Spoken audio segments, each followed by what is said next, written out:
Hola, hello, assalamu alaikum, suwale, and welcome to another episode of Musso. We are your hosts, Hadi, Ngone, and Jama. On this podcast, as always, we share a microphone for fresh conversations on current affairs and women's realities beyond a single story. So, ladies, how are y'all doing today on this very humid, very hot, whatever day of the week it is? I don't even know what's going on anymore. We're good. Trade fair is on. There's a lot of food. Mm-hmm. So, Mom, I'm good. I'm sleepy. When are you never sleeping? When are you not? Ever, but I'm especially sleepy today. I feel like I need a whole weekend in bed just doing nothing but Netflix and sleep and eating. That's what I need. Or at least a trip to Dubai. I really need a trip to Dubai. How do we get from Netflix to Dubai? I mean, it's levels of chilling. Let's hate it here. Whoa. But how has y'all week been? Gemma, you outside of trade fair and eating? They still work. The good thing is I'm looking forward to my break. So I'm taking a break in June, and that's all I can think about now. Oh, that's almost here. So I'm just finishing up my main. So I have major tasks to complete, and that's just what I'm trying to get off the table and then focus on. Because one night, guys, when I leave, I'm leaving my laptop at the office. I'm removing my SIM card. I will be completely unreachable because I deserve that break. Last year, I didn't break because of COVID, so I only had 10 days off all of last year. And I had to carry over small leave modest to 2020. I was supposed to use it before March 31st. I could not because we still had... At that time was when the vaccine stuff was starting and all. Yeah. So right now, Mom, if I take it off, I'm going to go. For me, my husband, we chill, we enjoy, we rest, I recuperate. And then I come back. So how long are you taking off? 3 weeks. It's not a lot. But still, it's a lot for you. And I love that for you. It's 15 days, but it's 3 work weeks. Yeah, 3 work weeks. So that's I wanted to go for a month, but then with my team, there's someone who's left, and so there's limited capacity. So I can't really go for that long. Okay. And I feel like if it's majorly 3 weeks, maybe I'll dedicate one morning each week just to check emails you have me for urgent. But we'll see that. Otherwise, I'm just going to disconnect and enjoy my life. Okay, boss babe. I feel it. The privilege of being able to disconnect. No, I work for it. It's my entitlement as my break for the work that I do. So I can use it however I want to use it. Hashtag CEO. Hashtag I just feel so heavy. But I'm sleepy. What is making you so sleepy? Okay. Reports. Bills. not like bills financial. Keeping you awake. No, yeah. Financial bills are keeping me awake, but also legislation, some projects we're working on, and just a whole lot to do because our project is wrapping up this end of July. So, and last year there was a huge delay because of the lockdown and stuff. There was a lot we were not able to do. So I came in this year, I took over from the previous person who was handling the position. Now we're at the end of the project. You have all these deliverables that you have to finish by 31st July. You have back-to-back workshops coming up, and then you have surveys you're supposed to conduct. It's a whole... So yeah, it's workshops and reports and, end of project stuff. And then you get a break? Or? Yes, and then I will take my break because I have 23 days off. Hashtag girl I'm boss. supposed to take. I have 39 on my thing. Yeah. I had 25. I took 2, so now I have Hashtag where money resides. So this is why I need Dangote to come fund my Dubai trip so I can take 20 days. I thought you had moved to Bill Gates from the last time. Bill Gates is not responding. So send him an email. Send him an email. That's the thing. Yeah. I'll send him an email. Did Dangote respond to your DM the way you're saying Bill Gates is not responding to your DM? Dangote is African. He's easy to trap. Good luck. But anyway, Hadi, what's going on with you apart from your never-ending PhD research? I've been okay. I mean, I've finally I've just been chilling, honestly. Do you not have a whole day? $4 40 respondents. You that's one. What number are we looking at now? Same number we looked at last week. And I hate you. Me? I love that for you, to be very honest. I spent 1 hour. I practiced my yoga, which was the first things before Ramadan. It was very hard and I was very stiff because it's been a while, but it felt really good releasing all of that. And then I got back into bed. And then before that, you know what happened to me today? Remember last week when I bought the sweet bread from Nana? Yeah. So I put it in the freezer, obviously, to save like whatever I got. So today I was like, you know what? Let me put the bread in the oven and then go take a shower. Tell me why I came back to burnt bread. Headache. I was so upset. All of it? All of it. Wow. Only you. All that money? All of it. Wow. I was heaved too. And the fact that you made us drive all the way to Mana to get that. With my fuel. You made us wait in the car. I'm telling you guys about my heartbreak and you're worried about fuel. Because we have indirect heartbreak due to the thing that you did. I didn't enjoy the bread. How long have I been mburu behana? I think I put the oven on too high. Because I don't just go and shower. I go and I chip and I do too many things. So what the timing that I accounted for, I went way past that time. So I was literally in the middle of the sun and then I smelled something burning. So I ran out the shower. To find your bread.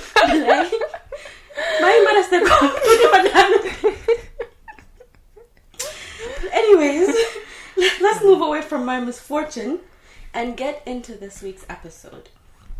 So, this week, sorry y'all, it's a little hot, so I have to keep taking off my glasses and putting it on again because the steam is really getting to me. Please buy us an AC if you're listening to this. Yeah, okay, listeners, stop this. But, so the last episode that we did on financial independence gained, just money management in general gained quite a bit of traction. So we thought to add to that. So this episode is also money related. Yes, we like money. Again, hashtag we want the money to reside with us. But so we'll start with the quote of the week. This week's quote is from Ayn Rand, and it goes, "Money is only a tool. It'll take you wherever you wish, but it will not replace you as the driver." So this week's quote is from Ayn Rand, and it goes, "Money is only a tool. It will take you wherever you wish, but it will not replace you as the driver." So we found this quote to be quite important, especially when we talk about financial independence and financial abuse, because oftentimes they go hand in hand. So as we know, when it comes to financial abuse, you're either the abuser if you have the money, or you are the one that is dependent and you are the one receiving the abuse if you don't have any financial independence. Or Gemma, what are your thoughts on this? I think we hear this quite often, especially around feminist work, women's empowerment work. You know, if you have your money, if you're wealthy, then you'll be protected. Or even around the conversation, so when abuse happens and we're asking, why don't you just leave? That's something that I think a lot of us usually would ask, right until you get to a point where you understand it's not so simple. You know, because I would admit, like, years ago, I was also like, why don't you just leave? Why don't you just go? Why don't you just leave the situation? But with more learning and deeper understanding, you realize it's not so simple. It's actually really complex. It's so many decisions that have to be made before you arrive at that final decision of leaving. But then we hear a lot of talk around, if women had their own money, then they wouldn't be abused. If women had their own money, then it would be easy for them to leave. And it's been taken as truth, but I'm not exactly sure how true it is that, you know, wealth or riches or money or success protects women, you know, from abuse, especially within the context of marriage. Because that's where, you know, a lot of the conversation happens. It's what the conversation usually is about. So I'm not exactly sure if it is true or if it's just one of those things that we've all accepted as, okay, this is the solution. And I think really that's what we're trying to discuss here. I just thought about something. In terms of like you said, in marriages, even if a woman is financially independent and she's been convinced to marry, I'm putting all of this in quotes, by the way, to marry someone that's like below her socioeconomic status, it's not even as easy to leave in those situations either, because you have this mentality that you have to be humble and you have to make it work despite the money that you have, because you think that if you leave, then it's like, oh, ki halis ambi mota muteg na dina muna demerek, halis ambi mota nekut segan. Halis la ko jai. Yeah, halis la ko jai. Despite the fact that, like, also you can still, you know, be abusive without the financial, having finances. So just because, I guess I'll take my words back in the beginning, how I was explaining what financial abuse being just if you have the finances to abuse someone. Sometimes also in certain cases you can be financially stable and you can be financially strong, but that doesn't mean that the person that you're with cannot abuse you due to finances. It's just in a different kind of way, and it's more about guilting and shaming. I think it's really more about the power, and yes, there's financial power involved in all of that, but in the wider context of what we see here, patriarchal power goes beyond just the money. So even if in the situation that you've mentioned as an example, it's the woman per se who has more money, who's richer than her husband, that man still has so much power over her. You know, her money be damned, her money all over. I mean, and nobody talks about it. It's always portrayed as though the man is still the breadwinner, the man is still the chief caretaker, all because Momo am that power. So there's a lot of patriarchal power that we're dealing with, and it goes beyond just money and finances. It's the culture. I think beyond the aspect that the angle that you've looked at it, there's this thing where a woman with financial independence who gets into a partnership like a marriage has her financial independence taken away from her as a form of abuse. There's that angle to it where, you know, you have a job, you're working, you're earning a living, and then you get married, and then your partner basically not even asks you but orders you. That's how things work in a lot of marriages here. Your partner orders you to quit your job so that you can stay at home and take care of the family, and by doing that they're basically taking away your independence. And I've seen this happen where in that situation then you're stuck with the man, because now you're fully dependent on someone when you actually had means of taking care of yourself. And then if abuse becomes a result of that, then you're unable to leave because you don't have means to take care of yourself. And like Gemma said, it's not as easy as packing up your bags and leaving. Women stay in abusive marriages mostly for financial reasons. If you leave, where are you going to live? That's going to cost money, especially if you do not come from a privileged background. Where are you going to live? Who's going to feed your children? Who's going to take care of you and your children and your needs? Because let's say for 10 years, 15 years, 20 years or longer, you've been relying on one specific person for all your needs. Now you leave him. Fan guide them. Langa dunde. And if you do not trust in your ability to pull through, and I think this saying that itself is coming from a place of privilege, because not everyone has the social capital to pull through in that kind of situation. Very few people are able to do that. So, you know, you look at it in that aspect, and it's you being forced to stay in a marriage because you're unable to take care of yourself, and that independence was taken from you as a condition to getting into that marriage. And staying in it. And into a harmful traditional practice. And staying in it, No, it's quite sad, and I'm so glad that you mentioned coming from a place of privilege, because it's not just privilege of education, and it's not just privilege of a good job. Sometimes the privilege is just, I guess, recognizing it in yourself that this is an abusive situation and I can leave it, because not all of us have that. Not all of us are capable of being deconditioned. I would say from a lot of these patriarchal teachings, because especially in the communities that we're from, dangedega stuff like or if this and this, then he doesn't want you or he doesn't care about you. So even thinking past that and feeling like, okay, you know what, I can leave these kinds of situations because I'm worth more than that. That in itself is a place of privilege. I think the recent DHS, I saw someone tweeting portions of the recent demographic health survey, and a huge number of women who were interviewed believe that your husband or your partner has a right to hit you, because if they don't hit you, then they don't love you. And these are things, things that people tell you, oh, you're lying, there's no way that's true. But we have the statistics, And what's crazy about it is that it's actually gone down. from the previous DHS. It has gone down. Yeah, the figure was much higher in the previous DHS, and it was for reasons like you burnt the cooking, or again at a tago law. So just silly things you are harmed, and it just shows you how bad it is. Because for something as simple as Hadi burning her bread, you know, you feel like your husband is justified in beating, or the food has too much salt. And then it's crazy how all of these are tied to those roles that we feel are assigned, well, those roles that are assigned to women, the domestic chores, the cooking, you know, and all of that. And as much as we try to always talk about, oh, our feminism should evolve beyond, you know, these gender roles, this is a reality for so many women. This is the reality in Gambia. And so we cannot. And yes, we need to progress. We need to take all of those steps. But then how do we deal with those issues that people see as complex when we can't even handle these simple things? So the figure was actually higher in the 2013 DHS. It's gone down. And you look at right now, it's still super high, you know.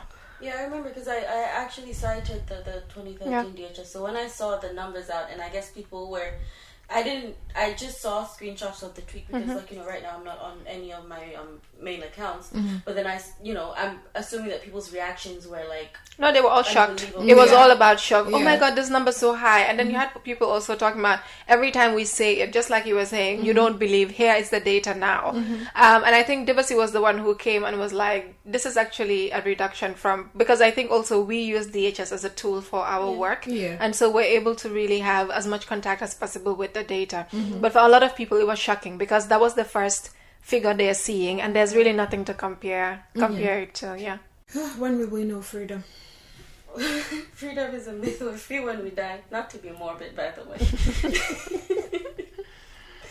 I'm very morbid. I realized that recently, that I just rarely ever take a positive spin to stuff at this point. I need the Dubai trip.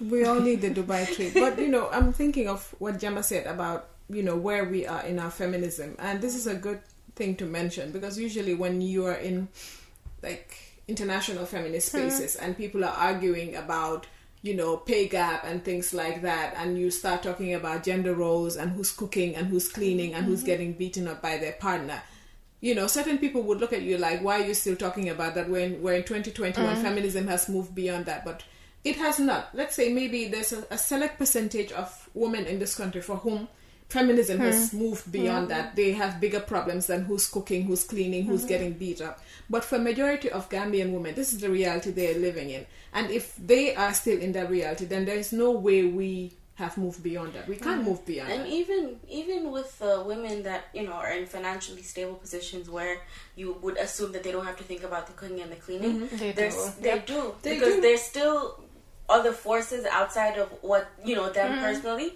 that are telling them that this is what a good woman looks like, this is what a good woman does, this is what a good wife does, you know. Oh, yo dore toga sajika, yo mina ngebe toga sajika, stuff like that. It's still. And I think we see it a lot with women who make it to high positions, especially, for example, political positions. We had a similar case of the new Tanzanian president. Yes. You know, 1 week after you get into the seat, because she wasn't elected, right? She came in to replace the president that died. And next thing we see an article about her telling us she still kneels down to serve her husband and stuff. And we see that a lot. We see that with all of these women who make it to really top positions in like organizations around the world, who get elected into positions of power, whether political or whatever.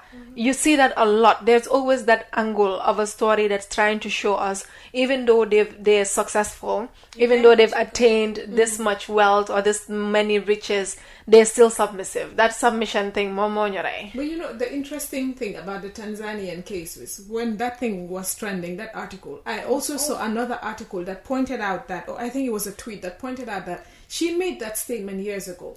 But they had to dig it up. Yes, that's the thing. It had to fit the narrative. Yeah, the moment she became vice president, they dug it up and shared it as if it was something she had said recently. No, but they have to humble. Agenda must agenda. The agenda must agenda. You can be too good. You can be good, but you can't be too good. As a woman, you always have to remember, you know, your role. Okay, great. Yeah, you're a minister. Yeah, you're a president. Yeah, you're this, you're that. But firstly, you're a wife. and then you're a mom, or whichever. Yeah.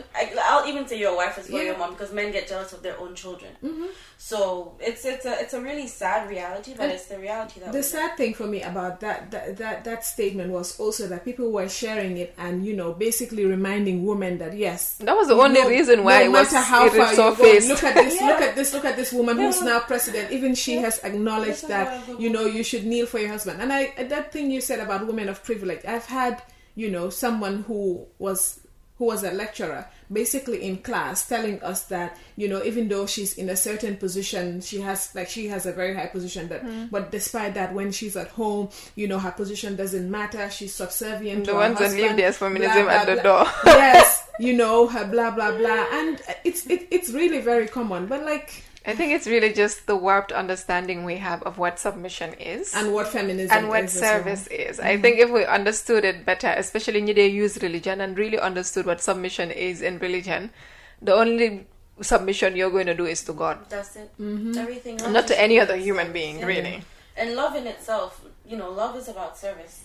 So exactly. It's not about... And it goes both ways. Yeah. It's not about making yourself little. It's not about, feeling like you have to continuously cater to someone to look like you're doing... I mean, I think we covered a lot of this in our humility. Yeah.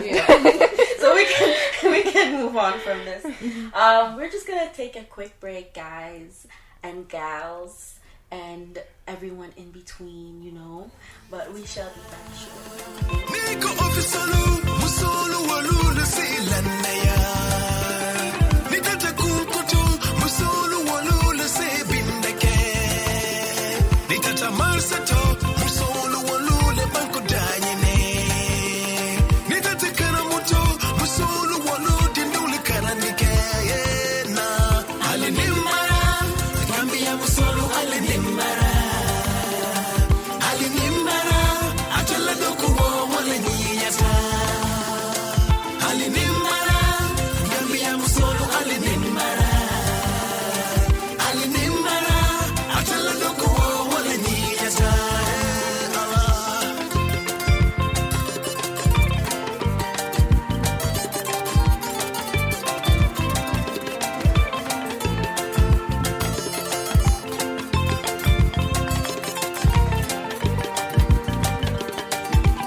Welcome. We're back. So, we will just continue where we left off when it comes to, financial independence and financial dependence. And I'm just going to throw this question out to my Mussos. I'm going to start with Ngo. Ngo, do you think financial independence really, really does save you? I don't think so. Tell me more, baby.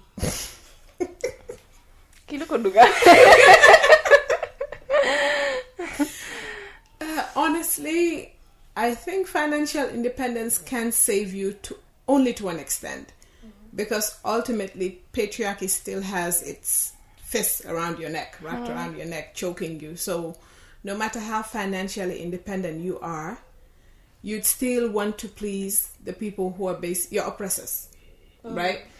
So I'm saying this in the angle of, let's say you're married, you're going through it with your marriage, you need to get out. Of course, you have the ability to rent a whole house by yourself and take care of yourself and your kids if you have any. There's a very high chance that the average Gambian woman still would not leave. Why? Because the stigma of being a divorcee, right? So it's okay. I'm independent, I can take care of myself, but I would still want to stay in a marriage because I don't want people to look at me like, oh, mom dafa am halis, dafa munal bopam, dafa reew, motax be nanguta tok si sey bi, mom sey bum nek rek mu tas ko. This is why a lot of people who are supposedly financially independent are still in very abusive marriages. They can take care of themselves, they can do things for themselves, but also societal pressure of being a divorcee and how you're regarded and the things people would say about you. To be honest, a lot of us cannot go past that because we know how much harm it causes to you. I want to add to that because literally just today, someone was telling me about this exact situation happening to them. Mind you, her husband doesn't do anything for her. Her husband has not done anything for her at all. So she's very financially independent. But then, he decided that he wanted to divorce her. And she's basically talking about she needs to leave the country because for someone that doesn't do anything for you, for someone that you know that you're better off without them, without a doubt. And she's always been complaining about wanting to leave, but then him initiating that and deciding that he no longer wants to be with her, despite, she's good on her own and everything, but she's just like, she can't be here with all that shame because people will look at her this kind of way, can't hold a man, this and that. I think beyond the shame as well, it's also, who do you go back to? Because we hear all of the stories of women who want to leave, who may be able to take care of themselves, but then their families don't support them through divorce. Exactly. But apart from Lolo, you have these bomboclats who refuse to grant you divorce. And that in itself is abuse. Yeah. Especially with the Muslim marriages and the nonsense that happens at the Qadi courts.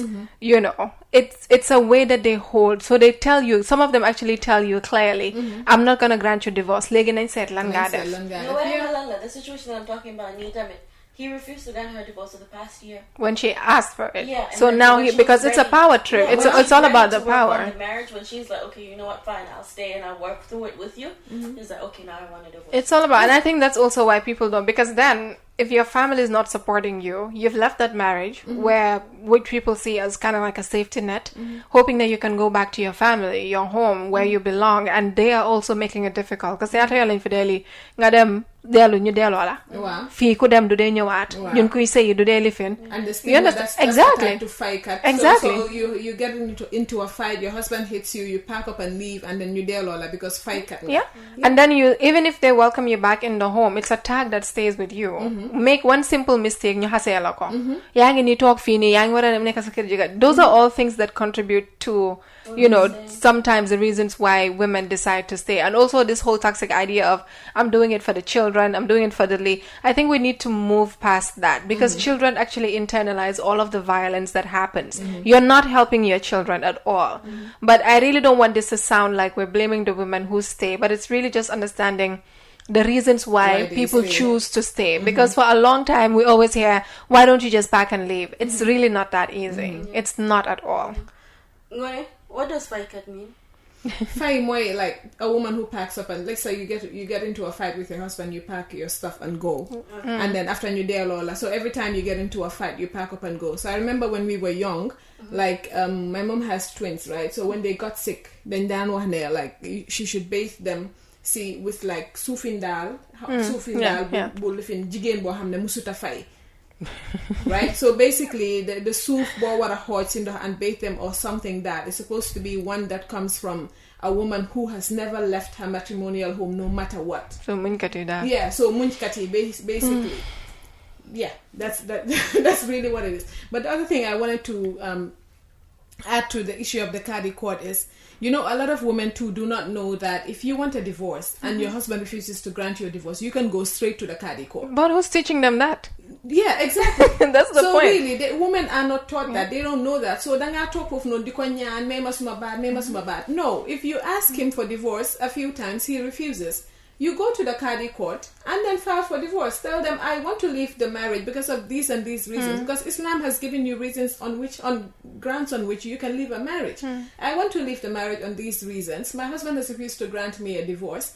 And then they will grant you a divorce. Yeah. That's it. But, people don't know, but also because, our support, go through that process, they wouldn't do it. Yeah, they wouldn't do it. And the one thing that I've also seen is that, when a woman goes to the Qadi court and asks for divorce and the husband is called in, it's a lot of slander against the woman. I've seen a case where the man was just saying the jigen bidude Julie, that father feeling your motambe and whatnot. And it's a lot of slander that's put against the woman's name. So if you're not fortunate to be before a Qadi panel that's understanding and open-minded, the chances of you getting divorced, you could be going through a whole year of divorce proceedings and not getting the divorce that you're asking for, which is your right as a Muslim woman. I have a question. So he didn't want to divorce the woman, but then was saying that you can do it, Julie, and she's a bad person. Yes. So why are you with someone that you assume is bad? Again, it's back to the power. Because it's about power. And they tell you clearly, I'm not going to do it. I'm going to keep having. And then the nonsense thing is they're going to go ahead and marry other wives.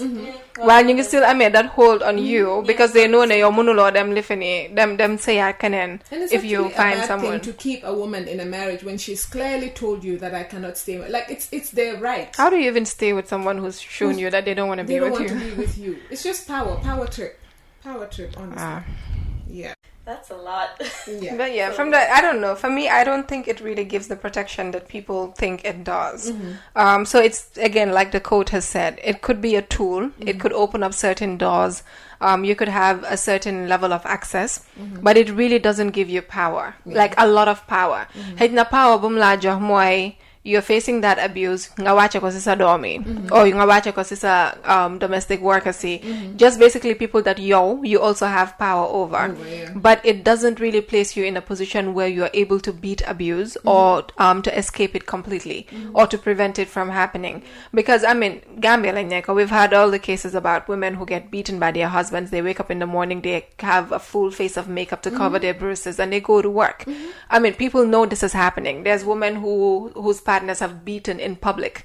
People witnessing it. And these are people from privileged backgrounds. The next day in a makeup, you cover it up. People ask you, Damadan or Damalif, you create all of these stories to cover it up. And so for me, I do not feel like. And then the other important bit, because a lot of the time when we talk, it's like provide opportunities for women, empower women, give them opportunities to make their own money, to gain financial or economic freedom, and they will be able.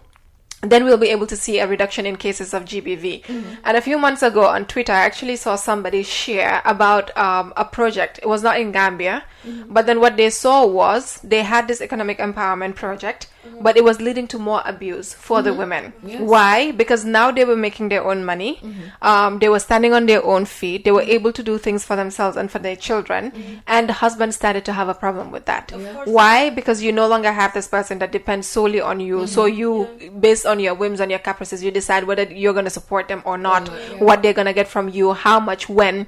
So it started to lead to a lot of increase in those cases. And so they had to take a step back and ask, this economic empowerment we talk about, can we really sit and think about it again? Because in a culture where men are always thought you're the provider, you're the head of the household, and a lot of it is based on the fact that nyom nyode wara johe, not because the reality is not that nyom nyode johe. Once you start to show them, or once they start to see that you are able to do for yourself, that you're able to survive without asking them anything, then that intimidation comes in, the threat comes in, because that's when they tell you, yang majay ne halis nga am, nang majay ne bugulos ma alel, nang majay ne li ak lele, and it just goes back to, the fragility of their masculinity. Yeah. I'm looking at what you said also from this angle. Let's say you have a wife who needs to go to the village, for example, to visit their parent. And gonna boom them. Yeah. So, and because usually you would say bull them because you're the one giving them the pass. fare. Now they have the fare to go, and you tell them bull them, and they still go because they can afford to pay their own fare. That in itself. So it's just the control. It's the control that they feel like they're losing a hold of that leads to those. So those people are like, we need to really stop and think, because we can't just pick things and say, this 1 + 1 2, so 2 - 1 always 1. Maybe that is not the best example, but then there are so many complex issues. There's so many nuances, and it also varies based on communities and based on what cultures you're dealing with. And so we really need to be. That's why you need sociologists. But it also leads me back to when I joked about if we will ever know freedom. But that's a very, very valid question, because to be honest, I don't think I'll see it in this lifetime. If you're giving women economic empowerment and it's leading to more violence, then you pull down on the economic empowerment you're giving them. The cycle of poverty and the dependency again, it doesn't end. It really doesn't end, does it? Unless we dismantle patriarchy. I want to add to that, because the whole also idea of marrying rich comes back to this, where you marry someone and then hey, but none of it is in the wife's name. None of no, I'm just saying. No, that's none of it is in your name. So when everything up aside, it's like they take everything back. Wow. When you decide you want to leave, it's like, oh, you can go, but not with my car keys. You can go live in the streets, but not in my house that I told you I bought you. But guess what? It's in my name. It's not in your name. So they basically use those gifts as well as a means of controlling you, or the money and the social status that they give you. Let's say you're from a less privileged background, you marry into a quote-unquote rich family, or you marry a well-to-do man. Now they've improved your social status. You're used to that lifestyle. They use that also as a means of controlling you, because they know you wouldn't want to go back to struggling the way you were struggling, especially if you do not have means of supporting yourself. So, some women said, I don't even think that it was that they were struggling, but it's like you have, I guess, a little bit more. There's a bit more elevation. Yeah, or it looks. But like even Lola is not free, to be honest, because these are people who are also staying home and taking up the responsibility of all the domestic work, the care work. So, Linfamuna Amdal is stuff that they could have had if they had the chance to go out and do their work. Yeah, on their own, absolutely. No, it also makes me think about how this hardens women in a way, because I know for me, for example, I have a very hard time taking anything from anyone because I'm so built on this whole, financial independence. I make my own, I do whatever I can for myself, to the point where it's like, even if someone offers me something, I'm just like, no, I don't want it. Not because I don't want it or that I don't need it. I'm always in need. But it's more of, okay, if I take this from this person, then they could turn around and use it as a way to want to control me, or to want to abuse me. And so you end up just having all these thoughts about, because you hear so many stories of what women go through because of finances, whether they have it or they don't have it, to the point where you're scared that anything could be used as a tool to oppress you. Drag me.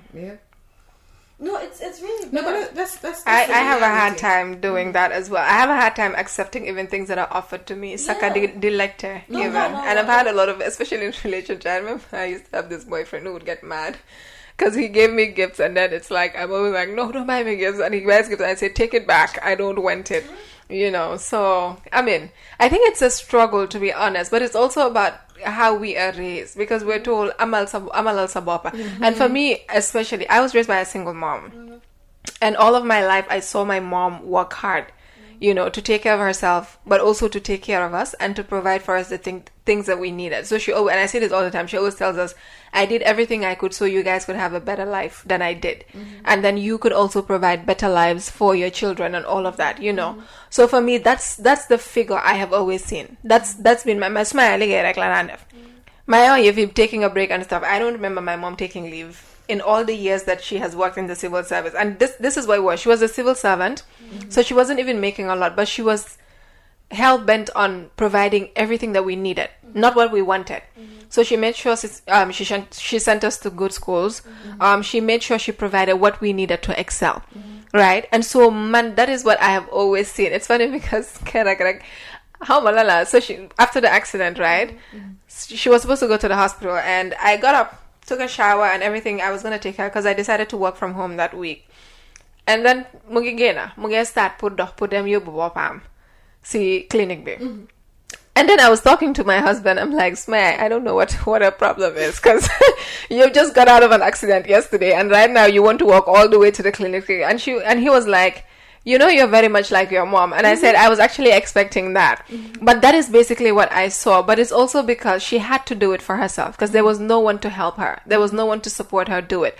So with the care work, I'll take that back, because there were people at home helping to take care of us while she was working. But then that's what I saw. And so for me, there was no other option. I needed to be able to make my own. I needed to be able to hold my own. I needed to be able to take care of myself, and also now to take care of her, so that has been my thing. And so it's really difficult to get to a point where I allow people to take care of me. And it happens in all of my relationships. I'm always uneasy. I used to be uneasy when my friends tell me I love you, because I just did not know how to take in like that care, that support, that love. But then I had to teach myself. I'm like, you give so much, it's okay to open up and also receive. But I think really for us, it's also just, how do we escape? How do we make sure can do yap as well? How do we make sure can do use? And that is what really drives us to do all this donkey work to make sure we're holding our own and being able to take care of ourselves. But really, it doesn't protect anyone. No, because honestly, I think for me, the most painful or lumamuna thing that a man can say to you is, I gave this to you. Oh, I'm the reason you are who you are. Like, I can't imagine a man saying that to me. Like, or anyone. It's not for me. It's not even about men. Anyone telling me that. I would rather chew bricks or something. Just like no, please. So yes to financial independence. And I think, like Jama, I also grew up with a dad who always hammered this into us, that you cannot be grown up and depend on any of your siblings. talk less of your parents. So you have to get your own. You have to get your own. You can't even depend on your siblings. So with that in mind, and I remember one thing that I remember now, and I just laugh about it. Like a few years ago, I was ironing my dad's shirts, and he had like a whole lot of shirts. And I looked at him and was like, Daddy, like, hang on in order.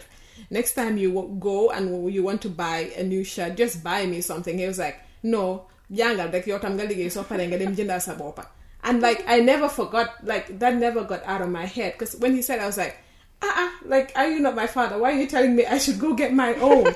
But you know, those kind of comments instill independence in you. You're taught from a young age that you have to get your own. You can't depend on anyone to give. And I saw IJ tweet something recent. I don't know if it was yesterday, but she's like something along the lines of, nobody owes you anything. People don't owe you their time, their money, you're not entitled to anything. And if anything, the one person you should be mad at when you don't get something is you and not other people. And I think that... And we see how people who are dependent, so within the family setting... I disagree with what you're all saying, so be ready. The family setting, right? And it's like, yange gis niti de nyo de utnimbal, ninlende come like ngobi or something, kinumako sibe, kinumako liye, and then you grow up not wanting to be that person, because every time you come, they think you're coming to seek help. And then the way they react towards those people just puts you in a position where you feel like, oh, I don't want to be this person. And so I'm gonna try and get my own, so that can do maruslo. And sometimes you do it to people in front of their kids and all of that. People don't want to be that. We don't want to. And what I'm disagreeing with is that I think we all owe each other kindness. And I know what you're talking about in terms of like we don't owe each other, but we end up being hardened, and we don't end up like, we're not, a lot of what we do now is not even rooted in love. It's not rooted in compassion. It's not rooted in anything. It's just from capitalistic goals and tendencies, and the idea that it's always me, versus like, you know, just living in a collective. And it hurts me so much because I feel like we can always do so much better as people. But then it's like we just focus so much on ourselves, and that you have to do this for yourself and only think about you and only think about you and only think about you, versus the greater picture and the greater good. And I think sometimes we end up losing our ability to contribute to the greater good because we're so hell-bent on just simply trying to survive versus trying to thrive. And it's not one person's fault. It's the society that we live in. And it just hurts my heart. But for me, for that quote, the angle I looked at it was not even outside of the collective, but how sometimes people are entitled. So she was talking from an entitlement point. The people feel like, so I also don't agree usually when people say you owe no one nothing. You owe people human decency. But I think the point is from people who, so man, for example, I feel like I'm entitled to your time as Hadi. Because you're my friend, I can come to you anytime and dump on you. I can always get, take from you. So it was more from a point of people should stop feeling like they're entitled to anyone's anything. As opposed to, we are in community, we need to be able to care for one another. Because if we're being honest, the person who's giving you, they get drained to a point where it could turn into resentment. And doing la neka, they defaral tamit. So nekute, they come from their holy, daf de neka problem. So that's really the angle she was talking about it from. Just that sense of entitlement, like danga wara, you have to, you owe me this, that kind of stuff. That's where she was coming from. It now, because there's always, two different ways to look at it. And this is what happens when you don't know what's going on there. We'll get back online. But so I think we've tackled this as best as we possibly can. And, as always, we want to hear what your thoughts are. But before we move into that, Ngone. Yes. Could you do us the honors? Our favorite segment of presenting. I like the day we can be excited about. Musso of the week. I would love to present this week's Musso of the week, because this woman is someone who I have huge respect for. But someone who also shows a lot of care, respect for everyone, and everyone who knows her loves her, because she gives off great vibes, great energy, always in a positive mood, always ready to help out, even to her own detriment, and someone who I've seen fight to support herself and to support her child, and just build up a business from scratch, and it's it keeps growing. Running a business alongside her full-time job, taking care of her child, just doing amazing things. She is the CEO, founder, owner, everything of AfriTaste, Miss Mama Jom, Mariama Jom. You are Musso of the Week, and we're giving you this honor because we've seen how hard you fight, not only for yourself, but also, in your work in supporting victims of sexual and gender-based violence. She's part of the Network Against Gender-Based Violence, gives of her time, her energy and resources in helping people, educating people, making sure that, Gambian women have a better chance of living better lives. So we're grateful to you. We thank you for your service and everything you do, and we hope to see your business just flourish, and we can't wait to see the amazing things you do. Yeah, because she also helps in terms of making sure that other women are financially independent. Yes. She's a business coach. I think she really sits at the intersection of what we're talking about. Somebody fighting for financial independence through the business she's created, and also employing other women and also helping them in that journey, and but teaching. also working to provide support for victims and survivors of violence. So I think she's the perfect person for this episode. We love you, girl. And she has the best coconut balls, groundnut cake, everything. She makes the Candy best pepper sauce. And you can still get it outside of trade fair. By the way, this is not a paid promo. We genuinely just think that she deserves this for all the amazingness that she embodies. She's also a TYW mentor. Amazing one for the girls that we work with. And it's really just beautiful to see her, in action on that program. Thank you, Mama. Love you. So we've been talking about this from so many different perspectives, and obviously it would be our thoughts. You don't have to agree with them. You can agree with them. But what would be interesting is to hear what you guys think about what we have been discussing today. So we talk a lot about how financial independence, how economic empowerment can save women from violence. But is this really the fact? What do you think? What are your thoughts? Let us know. And we'll be happy to read from you. As usual, you know where to find us. We're on social media, on Twitter, Facebook, Instagram, at Musso Podcast, MUSSOPODCAST. And of course, we're waiting to hear your thoughts and comments. Like Jama said, you can share them at #MussoPod, #MUSSOPOD. We cannot wait to hear your thoughts on, women financial independence and how or what you're doing to attain financial independence. Thank you, Tungone, our #1 spelling bee champion.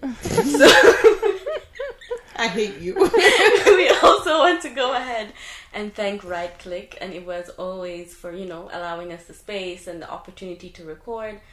Our really, really amazing accessibility officers, IJ and Susie. We love you guys. And as always, thank you for listening and have a great week. And we will be back next Monday. Bye.